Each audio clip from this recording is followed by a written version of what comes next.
আচ্ছা, আমি অনেক দিন পর একটা ছোট্ট সুন্দর ভিডিও নিয়ে এলাম। তো বলো তোমরা কেমন আছো? আশা করি অনেক ভালো আছো। আমারও কোনো রকমভাবে দিনগুলো কেটে যাচ্ছে। আচ্ছা, এই ফুলটা কারা কারা চেনো একটু বলবে?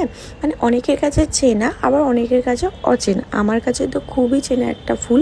তো ছোটো থেকে না এই ফুলের সাথে ছোট ছোট মুহূর্ত জড়িয়ে আছে, সেইগুলো তোমাদেরকে বলবো। সত্যি বলতে ফুলটার নাম জানা নেই, কিন্তু ফুল মানেই সুন্দর, তাই আমার কাছে সব ফুলের মতো এই ফুলটাকেও খুব ভালো লাগে। জানো তো, আগে এই গাছগুলোকে রাস্তার ধারে ধারে দেখা যেত, কিন্তু এখন তো দেখাই যায় না।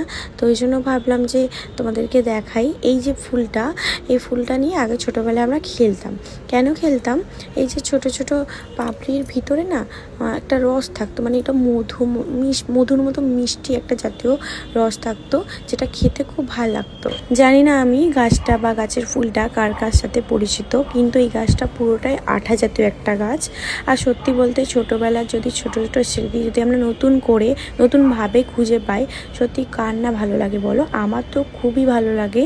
আজকের মতো ছোট্ট সুন্দর ভিডিওটা এখানেই শেষ করছি। আবার নতুন কোনো ভিডিও নিয়ে তোমাদের সাথে শেয়ার করব। সবাই ভালো থেকো, সুস্থ থেকো, সাবধানে থেকো।